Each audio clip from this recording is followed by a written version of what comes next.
Good morning friends, welcome to our YouTube channel.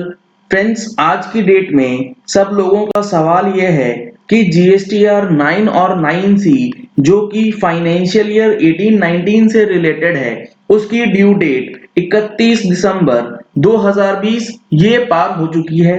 आज है 1 जनवरी 2021। तो आज की डेट से जो जीएसटीआर 9 एंड जीएसटीआर 9C के ऊपर लेट फीस और पेनल्टी जो है वो कितने अमाउंट की होगी? क्या वो 200 रुपए की लेट फीस होगी या फिर उसके ऊपर पेनल्टी भी लगाई जाएगी 50,000 रुपीज की? आज की वीडियो में मैं आपको प्रैक्टिकली दिखाने वाला हूं पोर्टल जीएसटीआर 9 के लिए क्या लेट फीस ले रहा है और प्रोविजन इस चीज के बारे में क्या कहता है। तो सबसे पहले चेक करते हैं जो हमारा जीएसटीआर 9 के लिए और 9C के लिए प्रोविजन है कि आपको जो फाइलिंग करनी है वो कब करनी है और लेट फीस जो है वो कितनी जो है कैलकुलेट करी जाएगी। तो यहां पर आप देख पा रहे हैं जो हमारा एनुअल रिटर्न है वो बात करता है सेक्शन 44 ऑफ जीएसटी। इसके अंदर अगर आप देखेंगे तो दो सबसेक्शंस हैं, section 44(1) and section 44(2).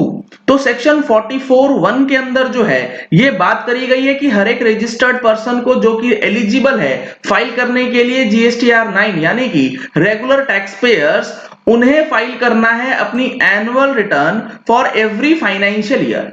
Annual return जो फाइल होनी है वो होनी है सेक्शन 44 सबसेक्शन 1 के अंदर, और इसका सबसेक्शन 2 ये कहता है हर एक रजिस्टर्ड पर्सन जिसके अकाउंट्स की ऑडिट होने की रिक्वायरमेंट है सेक्शन 35 सबसेक्शन 5 के अंदर, यानी कि ऑडिट जो होना है वो होना है एज पर सेक्शन 35(5) और उसकी जो फर्निशिंग होनी है डिटेल्स वो एनुअल रिटर्न के साथ एक रिकंसिलिएशन स्टेटमेंट भी लगाएगा। यानी कि अगर आपके लिए ऑडिट रिक्वायर्ड है तो एनुअल रिटर्न कंप्लीट तभी मानी जाएगी जब आपने 9 और 9C दोनों को इकट्ठा फाइल कर दिया होगा। तो पहला पॉइंट तो आपको यह समझना है कि जीएसटीआर 9 और 9C सेक्शन 44(1) और सेक्शन 44(2) के अंदर बातें लिखी गई हैं। अब यहां पर जो हमारा लेट फीस का प्रोविजन है उसमें बात आती है सेक्शन 47 की। यह कहता है any registered person who fails to furnish the details of outward supplies or inward supplies under section 37-38 यानी कि जीएसटीआर 1 और जीएसटीआर 2 की बात करता है। इसके साथ साथ जीएसटीआर 3B के अंदर जो आपकी रिटर्न लेट होती है उसके लिए भी यहां पर लेट फीस की बात जो है वो करी गई है।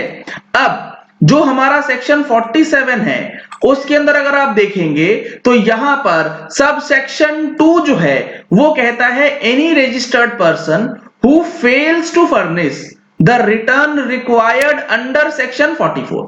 अभी मैंने आपको क्या बताया, सेक्शन 44 के अंदर दो सब सेक्शंस हैं, सेक्शन 44(1) एंड सेक्शन 44(2). 44(1) के अंदर जीएसटीआर 9 और 2 के अंदर वैसे लोग जिनका 35(5) में ऑडिट होना है उनको एनुअल रिटर्न के साथ साथ एक रिकंसिलिएशन स्टेटमेंट इन 9C जो है वो फाइल करना है। अब यहां पर जो लेट फीस है ये बात करी गई है सेक्शन 44 के लिए, 1 या 2 स्पेसिफिक नहीं किया गया है, दोनों ही सेक्शंस पे ये लेट फीस का प्रोविजन डाल दिया गया है। तो पहला पॉइंट आपको ये समझना है कि आपने अगर 9 डाल दिया है, 9C अगर आपने फाइल नहीं करी है बिफोर ड्यू डेट तो आपको जीएसटी पोर्टल जो है वो कलेक्ट नहीं करेगा लेट फीस, लेकिन एज एन ऑडिटर आपको रिकमेंडेशन के अंदर जो है लेट फीस डाल देनी है कि 9C के लिए आपको इतनी लेट फीस जो है वो लगाई जाएगी। लेट फीस कितनी? The late fees shall be 100 rupees for every day during which such failure continues subject to a maximum of amount calculated at a quarter percentage, यानी कि 0.5% जो होगा वो आपका मैक्सिमम लेट फीस होगा 100 रुपए पर डे के हिसाब से। पहले तो 200 रुपए होगी पर डे के हिसाब से जब तक आपके टर्नओवर का 0.25% तक वो अमाउंट नहीं चला जाता है। लेट सपोज आपका टर्नओवर है 2 करोड़ रुपए का, तो 2 करोड़ रुपए के केस में आपकी लेट फीस कितनी होगी? 100 + 100 यानी कि पर दिन आपको 200 रुपए देने होंगे। ये 200 रुपए कब तक जाएंगे? 0.25% ऑफ। 2 करोड़ जब तक नहीं पहुंच जाता तब तक आपको लेट फीस लगती रहेगी और उसके बाद वो मीटर जो है रुक जाएगा। तो पहली चीज आपको ये समझनी है कि 200 रुपए 0.25% जो है वो मैक्सिमम है।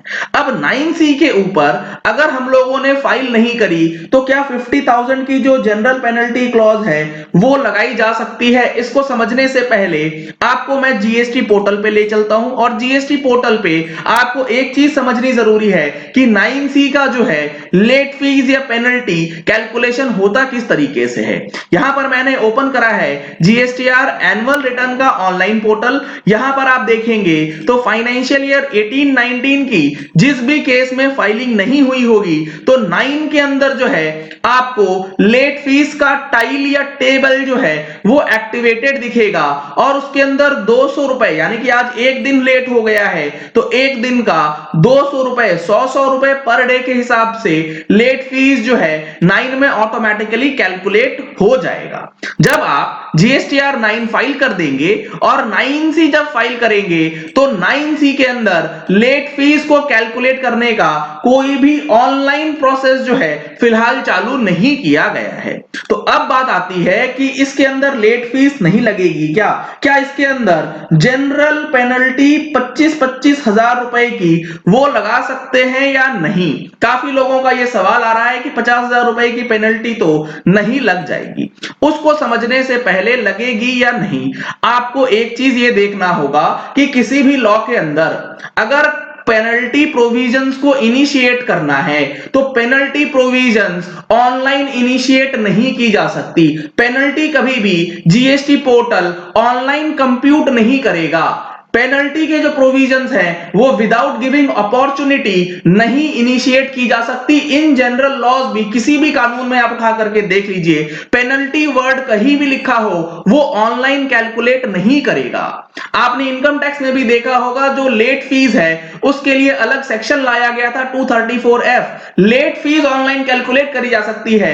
पेनल्टी प्रोसीडिंग्स इनिशिएट करने के लिए आपको एक तय जो रूल्स हैं वो फॉलो करने हैं। इसके लिए आपको देखना होगा सेक्शन 46। अगर डिपार्टमेंट को पेनल्टी लगाना है तो उससे पहले उसे नोटिस देना होगा रिटर्न डिफॉल्टर्स को।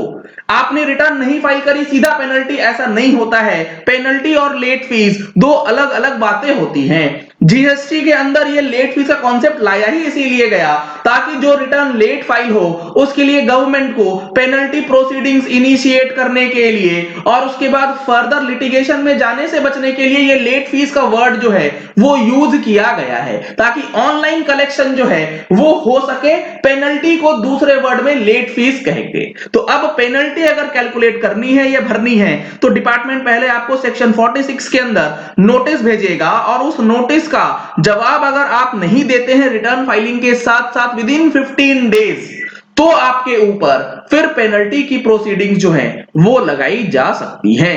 अब आपको ये रिलीफ समझ आ गई होगी, आपको ये कॉन्सेप्ट समझ आ गया होगा कि ये लेट फीस और पेनल्टी का 9C के केस में क्या चक्कर है।